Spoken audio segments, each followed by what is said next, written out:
Parang Terminator lang to nga. Pogi mo to nga. Parang ikaw yung ano, yung may gitara tapos namamalimos. Ay, nasa ano? Sa river. Gago! Sabi ko like,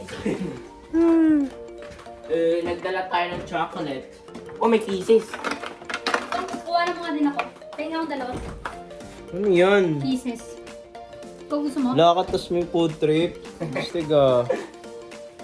Tapos galing ko yung ano ko. Isa na lang yung mga gumawa ko. Ilang araw lang to. Sup mga ka-Jep-Jep. Mag-walk trip na naman kami at mga ngolekta ng mga kalat na pwedeng pagkakitaan. Ano lang to? Saan na lang to mga gumawa mo? Ano na ito sa mata pag nandito tayo sa loob? Eh, hindi naman ata kasi yung araw, hindi naman kasi ganun kalakas. Ilaw yan eh. Wala si Matis? Wala si Matis na sa lolo niya. Tinawagan niya ni Alex. At tinext niya ni Alex.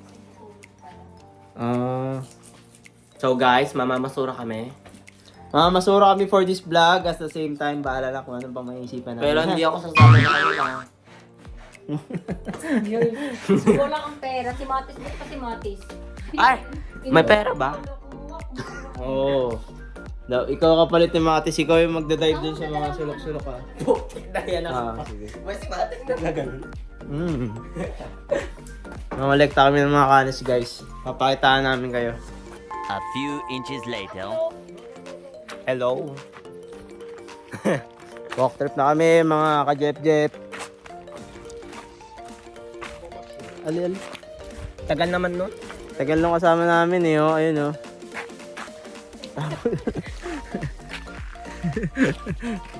Wala. Hawak kamay. Di kita Lupa iiwan talaga sila eh, no? sa paglakbay. Mga bobo! Sa mundong walang katiyak. Oo. Partner tayong tatlo, partner siya yung dalawa. Ano? Wala po kasi yung isa. Wala isa si Ma. Wala yung may Wala isang tokmol. Busy guys, maraming schedule yung kasama namin bata last time.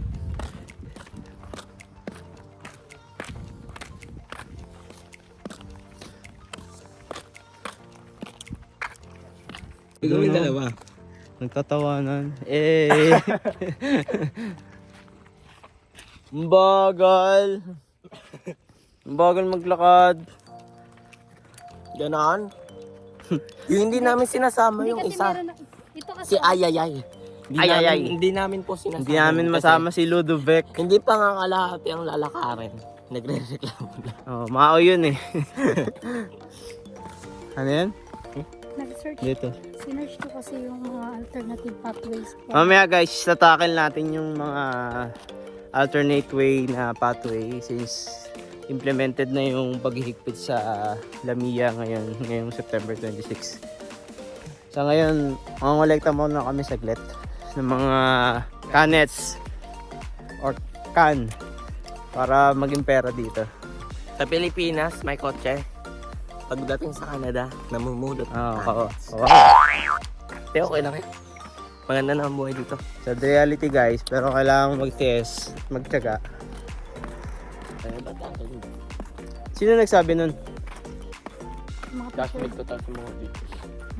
Asa sinasabi mo? Sabi ko, kasabot yung dalawa. Ang sinabi mo, mga mababait kasi yun eh. Mababait kasi yung uncle ko na yun, sobrang bait. Tapos hindi pa maano yung accent yun. Ha? Yung last Thursday. Hindi Oo. pa maano yung accent niya. Ako? Accent ko? Bakit? Hindi, sinabi nga lang. na. Na? Because your accent, I can understand because your accent. Hindi nila maintindihan masyado. Hindi naman ako nagsalita dun ah. Hindi, Ako. Juju mo yun sa ate mo. Jojo mo. Sinabi ko lang naman yung kwento mo. Sabi niya, bakit daw papalitan? Sabi ko, before kasi nakatira sila sa under parang house number ng anak ng asawa niya. Since lumipat sila ng basement. Parang pinaregister na yung bahay nila. Tapos nagkaroon na ng house number. Tapos ano sabi ng principal? Okay daw, pero kailangan daw nila ng proof. Pero hindi naman daw kailangan i-print as long as may pakita lang yung proof na may pangalan doon. Para hindi sila magkama layout. Tsaka parang proof na rin na talaga bang Oo. Kasi minsan baka siguro may gumagawa ng yung nililipat yung bahay tapos pag may emergency hindi na makontak or hindi na mapuntahan. Oo. Kasi nagpalit ng bigla-bigla. Tapos hindi naman in-update yung school. Pwede natin atang i-vlog din yung health insurance dito, no? Kaya ba? Kaya. Try ko. Yung, by the way kasi yung sa school kasi niya, pinuntahan namin kasi yung kami ng school registration year 2024 to 2025 para sa application ng insurance niya. Pinayagan siya ha, kahit visitor siya kasi yung mama niya under open work permit tsaka may naka-ongoing pending na permanent application. So, okay na rin yun. Yung mga requirements guys, kung gusto nyo malaman, yung mga ganyan-ganyan, lalo na yung mga nandito sa Quebec, pwede rin naman namin i-vlog separate kung ano yung mga requirements, ano yung mga kailangan, ano yung mga tinatanong, yan. I-vlog namin yun guys. Yung ina-experience namin sa insurance dito. Pero hindi overall kasi baka expected nyo ano na kami, yung magaling na kami mag-explain about insurance. I-detail lang namin yung mga na-experience namin na insurance dito so far. Tsaka Parang yung, hindi kayo. tsaka yung phone number kung saan kayo tatawag. At Okay. tsaka, ayun kasi na-experience namin ito, na ambulance siya, tapos visitors, wala pang insurance. Yung test na ginawa sa kanya, ang siningilis na sa 1,000 Canadian dollars, imagine, di ba? 1,000 CAD guys. Compute na lang. Ang mahal. Dudamat na lang. Pero ang kagandahan din naman sa sinabi ng hospital tsaka ng insurance, since pag na-apply na yung insurance, yung nagastos ng within 1 year, pwede pa ma-refund. So yun. Kaya inaayos talaga namin yung insurance niya. Kasi may mga gagawing test pa para walang babayaran. Oo. Weirdo ko no guys. Ayun lang, so far, May weirdo. kasi yung head ko while unconscious. Guys, tingnan nyo yung mga bahay dito. Ang ganda oh. May lake tapos ang ganda ng design. Ako ko lang kung nakikita sa camera ng maayos pero ang ganda.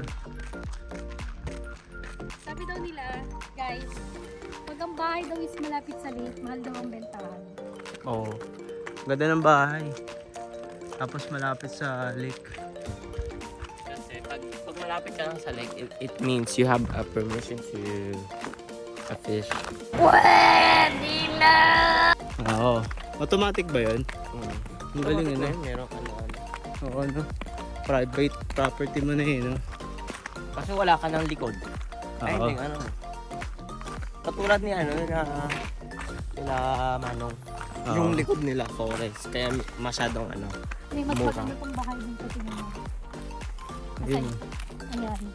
Tignan mo lahat siya, tapos nandyan sila sa may lake. Ito guys, oh, second house. Ang ganda. Nice. Yung mga bahay ng artista sa Pinas, ito dito normal lang. Ayun oh, may kasama ding lake. Ang ganda.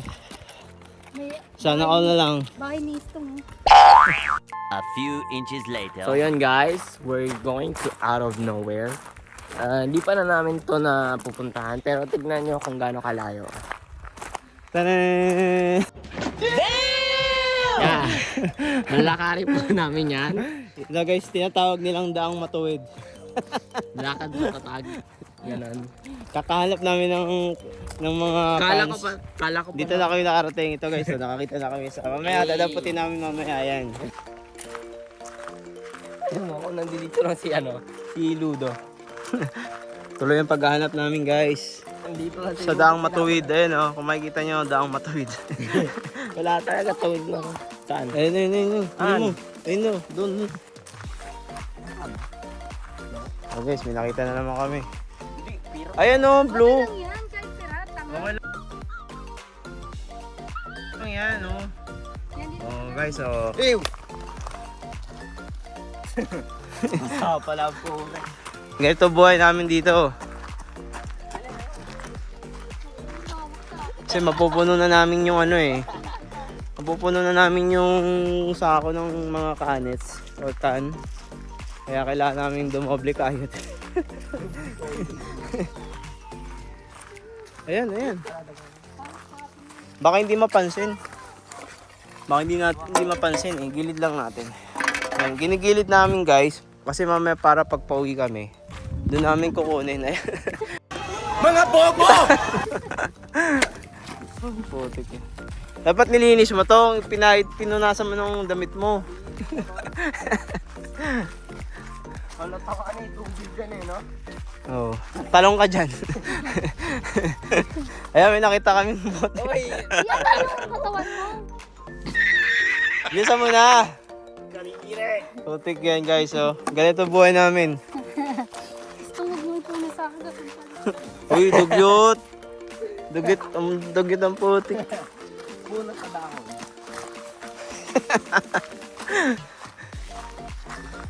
Nasaan? Mamaya maikanto tayo. What? Bro, what are you talking about, man? Ayun yung kanto. Nasaan ba? Ayun o, kanino dry. Eh, kaya yan. Itong, apa ka lang dito. Apa ka lang dito. Dito. Hawakan kita. Yeah, boy. Mali kasi yung apak mo eh. Wag, pag ganun, pagilid ka, pagilid. Akala ko kasi may bato. Wala. Hindi. Yan, pagilid, ganyan, yan. Apak, sige. Oh, di ba? Hawak kamay. Ah! Oh, Oo, di ba? Hatak. Oh, nakakuha kami, Tot. Oh, karoso. Oh, guys, di ba? Ang galing namin. Andito na kami sa dulo ng kanina naming daang matuwid. Ito yung lugar. Namin nakuha kanets. Ito, nakakuha kami ng mga bala. Just one baguette? Bala. Balang ano? Balang ano?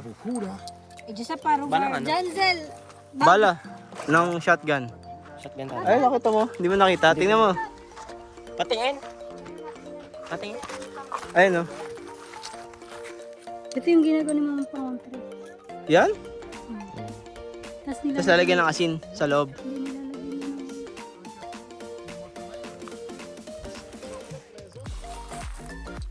Ah, 4 pwede dyan. Sige, ang lawak ko. Ayun o. Para kami nasa, dam site.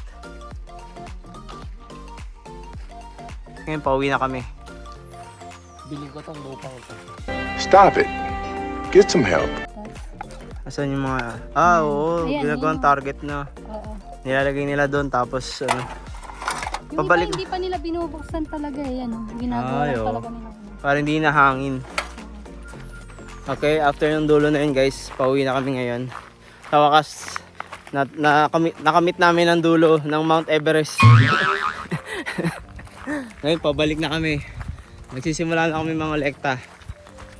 May dala ng isa namin na plastic bag doon na kukolektahin yung mga canets na nakita namin kanina.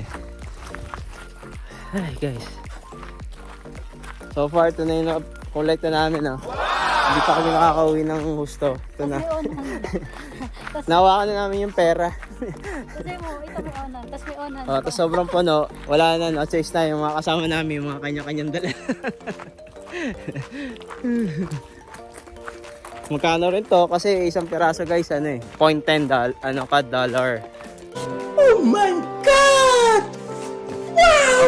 A few moments later. Uwi na kami mga ka-jeb-jeb. Yung nakita nyong sako na puno ng mga kan, tinago muna namin. Babalikan namin mamaya kasi madami pa kami dadamputin dito. Anyway, pag-usapan na natin yung sasabihin namin sa inyo na other way para makapunta dito sa Canada or kung gusto nyo maging PR soon sa mga pathway na yon. Kasi September 26 nga, 'di ba, implemented na yung Lamia changer. Okay, yeah. So, isa-isahin namin yung mga pwedeng yung option na pwedeng tahakin. Okay? So ito yung mga sasabihin namin is ito yung mga parang hindi mo na kailangan maghanap ng employer dito sa Canada. Parang makakatulong din to para pag nagpunta kayo is mapadali yung pag-apply nyo ng PR, permanent resident. So ang una is ito yung tinatawag na number 1, yung express entry. So ang express entry is remain one of the fastest and most popular ways to get permanent residency in Canada. So ito yung mga ina-allow nila ng mga skilled worker na pwede mag-apply sa immigration. So sabi dito, if you have a work experience, a good education, and a language skills, express entry could be an excellent option for you. So yun, sabi nga daw dito, it is important to gather all required documents and ensure that your profile is complete to maximize your chances of being invited. So Paano ba express entry nangyayari? So ito nga, express entry. So kunwari, marami kang experience sa Pilipinas, tapos sabihin natin nakagraduate ka, tapos meron kang English exam na ang CLB 7. So hindi mo na kailangan maghanap ng employer. So pwede ka nang mag-apply as express entry. Saka yung express entry guys, may ano yun, may portal. Isasend namin yung link sa YouTube description na to para makita nyo. So far kasi ang express entry, si Quebec hindi kasama kasi may sarili silang pathway. Kailangan nyo instead, paano bang nun? Kasi pwede din naman mag-English ka, so hindi siya effective pag nandito ka kasi bilingual lang hinahanap, kailangan marunong mag-French. And ano yung number 2? Yung number 2 is ito yung tinatawag na PNP or Provincial Nominee Program. So sabi dito, many provinces in Canada have their own immigration program known as provincial nominee. So for example, if you are a skilled worker in healthcare, agriculture, or technology, you may be applied through PNP program. Pero syempre, sabi naman dito, each province is may kanya-kanyang criteria. So if ever kung saan mo gustong mapunta, so better check yung mga criteria doon sa lugar na pupuntahan mo. Ayun, kasi kung makikita nyo guys, yung mga provinces kasi dito, may mga website sila. Tapos pag chinek mo kasi doon, tapos nagpunta ka sa immigration portal nila, doon mo makikita yung mga sinasabi ng partner ko na PNP programs. And mostly yung PNP programs, kailangan din ng language proficiency. So kailangan nyo mag-exam. Pag doon makikita nyo na kung anong level, pero mostly kasi kadalasan level 7. Tapos sa pagkakalam ko rin, may ibang provinces din na yung sobrang in demand nung trabaho na yon, hindi na kailangan ng LAMIA or job offer. As long as may proficiency exam ka, kukunin ka nila, pwede kang maging qualified dun sa program na yun. Hindi ko lang alam exactly kung anong province, pero kasi na-announce yun once sa YouTube na pinanonood namin sa Canada Immigration. And number 3? So yung number 3 is ito yung study permit. So sabi dito, studying in Canada is another pathway to permanent residency. So maraming student ang nagpupursue ng higher education dito, and after completing their studies, they can apply for post-graduation work permit. So sabi daw kasi is Canadian education and work experience are highly valued in immigration process, making this pathway an attractive option for many. So yun nga. Yun guys, pangatlo niya is student, pero pag gaya nung bilinag namin dati, hindi ko mare-recommend yun para sa akin yung student pathway kasi masyado na siyang sobrang risky. Huwag kayo iiyak. Mas gugustuhin ko pa yung from visitor tapos maghahanap, pero kaso ngayon naka-post kasi.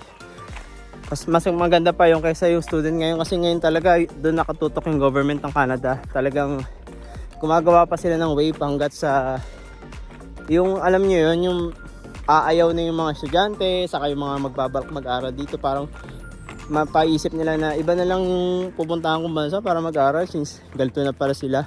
Ang higpit na, hindi na sure yung postgraduate work permit namin pagka-graduate. Kaya yung pathway number 3 namin is hindi namin highly recommendable. Mas maganda doon kayo sa 1 saka 2 saka yung sa next namin na pwede namin i-recommend. So yung last natin is family sponsorship. So ito, if you have a family members who are already in Canada, who's Canadian citizen or permanent residents, they may be able to sponsor you for permanent residency. So ito yung tinatawag na family sponsorship. Is available lang for the spouses, common law, partners, parents, and dependent and children. This pathway is an excellent option for those who wish to reunite with their loved ones in Canada. Ayun. Yung number 4 guys, although siguro yung iba dyan nag-work na tapos gusto mag-sponsor, pwede naman, pero sabi kasi nila yung Canada is naghihigpit na rin sa ganung bagay. Maghihigpit na daw pala din. Pag sinabi nila maghihigpit, siguro ano na, yung mga kapag-sponsor guys, yung under na lang sa NOC 0 or 1. Yung mga NOC kasi na yun guys, dun malalaman kung saang panay ka, kung saang level ka ng paano ba ano yan, parang level lang gaano ka in demand yung isang work sa Canada. For example, yung NOC 0 saka 1, mostly ang mga work niyan is managerial position, mga director position, engineers yan. Tapos yung pababa 2, 3, 4, 5, dyan na yung mga halo-halo na, mga food attendants, supervisors, pababa, kung ano-ano. Kaya sabi nila si Canada daw soon mag-a-announce daw ng ganun. So hanggat pwede pa, i-try nyo na kaagad kasi sayang naman. So yung sinasabi kanina ni ang ma'am is para yun sa SOWP ha. Pero pagka may kapamilya ka naman na citizen or permanent, pwede ka mag-sponsor. Asawa mo, family mo, anak mo, or nanay mo, ano pa ba? Kunwari meron kang step sister, or di kaya may kapatid ka, tapos makakapag-sponsor ka pa lang ng kapatid mo pagka both parents mo is already died. Yun. Yun guys, huwag kayong malilito doon. Pagka kayo naka-close work permit, tapos balak nyo mag-sponsor, doon papasok yung sinabi ko. Tapos, pero pag once sa PR kayo, or citizen naman kayo, kayang-kaya nyong gawin yun. Kailangan nyo lang naman mapatunayan na sa government, unang-una yung financial mo, na kaya mo silang i-support mo sa nagdito na sila. Mga ganung bagay. Pwede na! Pero pwede pa rin. Unlike dun sa sinabi ko na pag naka-close work permit ka, tapos under ka pa sa low wage, medyo dun na nagkakaroon ng kahigpitan. So yun nga, yung advice namin, kung may mga naka-close work permit dito na under soon, under 2 to 5, so better mag-PR muna kayo bago kayo mag-sponsor ng, or bago nyo papuntahin yung mga kapatid mo, kamag-anak mo, asawa mo. Instead na i-visitors mo sila tapos papuntahin dito, mas magiging problem pa. So better focus muna sa pag-PR nyo. Oo. Mahirap na kasi sayang naman yung pera nyo. Tapos mali yung pathway na pinupush nyo. Lalo na yung student, nako. Hirap, delikado. Baka malugmok lang kayo. Yes. Tapos yung iba, may mga mapansamantala pa na pwede pa daw. Siyempre sasabihin nila para mag-avail kayo. Kahit na alam naman nila na 50-50 na kayo ang chances nyo na maging permanent saka magkaroon ng PGWP dito after na studies nyo. Alam nyo yun, battle of money lang. So, pag ganyan pathway, talagang mag-check kayo ng maigi. Huwag kayong puro consultant. Huwag kayo iiyak. Kasi may mga nagtatanong, pwede po ba, may pathway po ba yung mga low skilled, mga ganyan. So, lahat naman may pathway para maging PR ka. Basta kung nasang lugar ka man, or kunwari nandito ka sa Quebec, tapos low skilled ka. So, ang number one requirements para maging, or ma-qualify ka as permanent is, kailangan mag-aral ka ng French, tapos maka-level 7 ka. Tapos sa ibang bansa sa ibang province naman, kailangan pag-take ka naman ng English exam bago ka makapag-apply ng permanent residence. So, yun nga, mas mataas ang points ng nominee pagka nandito ka sa Quebec. Ayun. And mahabol ko lang, may number 5, yung caregiver pathway. Pwede din yun maging alternate nyo, lalo na sa mga may mga test na dyan na nag-take ng caregiver NC2. May chance kayo. Paano kayo magiging qualified? kailangan at least graduate kayo ng high school. Tapos, magla-language test din kayo ng level 4. Oo. French or English. And then, kailangan nyo ng 6 months experience Yes. related dun sa caregiver na yun. And then, proof na may financial kayo. Oo, Yun kasi yung pinaka ano nyo. Ang maganda dun guys, paglapag nyo, permanent resident din kayo dito. Kaya maganda siyang pathway. yes. And ang maganda dun, ngayon, binuksan na ulit yun. Kasi last time, parang last week ago, nakasara yun eh. Kasi nga, inihinto nila yung pagdami bigla. So, ngayon open ulit. So, pwede nyo itry. At saka guys, parang may nagtatanong din nun regarding nga sa caregiver pathway. Sabi nila, paano kung may NC2 na ako? Paano kung may certificate? Hindi po enough yun ha. Kailangan meron pa rin po tayong experience. Experience guys. NC2, at least siguro yung hindi expired or Oo. expired. Ewan ko kung paano ba yun. Pero pwede naman siguro ipapa-authenticate nyo na lang. O, pwede rin yung expired lang ma'am. Basta may experience. Yun, dun talaga sila naghihigpit ngayon. Kasi dati, akala nila kapag ka may NC2, may certificate, pwede ka na mag-apply. So, sobrang naghihigpit si Canada. So, kailangan, meron na rin kasamang experience na paid ha. Yung bayad ha, hindi yung parang pantay ka lang ng anak ng kapatid mo, hindi ganun. Hindi So, pwede yun. yung parang kasambahay lang guys. Yes. Dapat yung caregiver talaga, yung talagang nag-aalaga ka ng matatanda, ng mga bata. Yung talagang nasa employer ka, nag-work. Oo. Na nandiyan ka sa Pinas. So kung isa ka sa mga yon, why not i-try mo kasi yung level 4 ng hinihingi nila na language Sobrang baba. proficiency. Sobrang baba lang. Yes. May mga group naman dyan, may mga mock test na pwede nyong praktisan Study para center.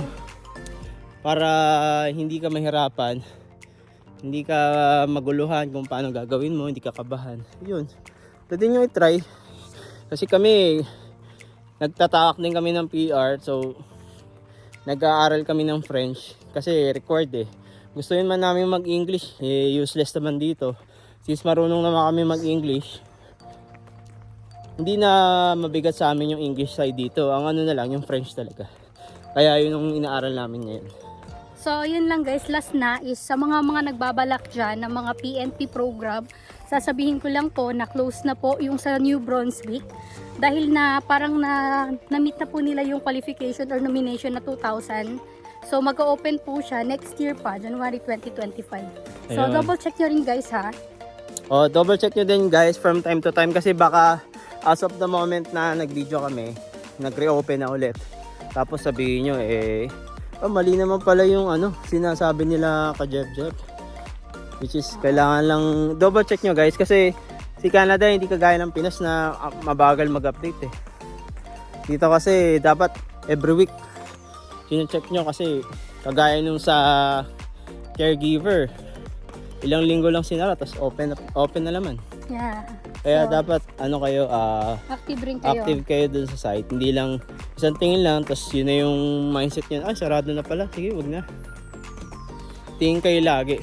Kami din naman guys, dati ganyan parang pumunta nga kami dito, hindi kami nag-research. Ngayon na lang din kami nagbasa-basa, ngayon na lang din kami nag-check-check kasi ngayon nga sa sobrang daming changes. So, ayun, kailangan talaga natin pa rin na i-double check, tignan kung hindi tayo naniniwala, magpunta tayo sa website na talagang na Canada. So, doon talaga nandun lahat ng mga changes, ng mga pagbabago nila para pag may consultant or agency na nagsabi sa inyo na pwede or kayang i-push, so double check nyo muna kasi magsasayang tayo ng mga pera natin. Oo guys. And bago namin i-end yung video, yung topic na natin regarding sa mga other pathway.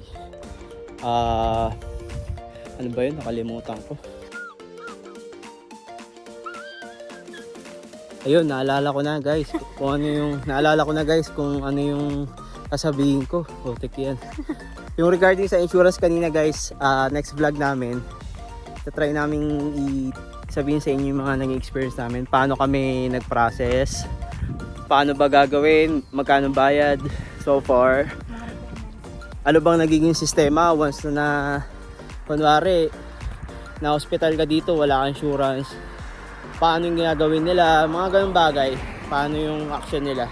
Para may idea kayo kasi sure naman ako dyan, maraming visitor dyan or other kabayan natin na walang insurance dito. Sure ako dyan kasi yung iba nagtitipid.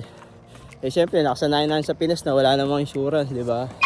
Kaya sa next vlog namin, itatakil natin regarding dun sa mga insurance na yan. Pero disclaimer, hindi buong detailed kung ano lang yung so far na na-experience namin totally. Hindi namin kayang ma-explain yung other insurance na kayang gawin ni insurance na si insurance na ganito, insurance paano ginagawa? Insurance fee, hindi. Kung ano lang yung so far na nasa amin, yun lang yung ma-explain namin so far. Okay guys, so back to the regular video tayo. Malapit na kami, ayun na kami, pauwi na kami.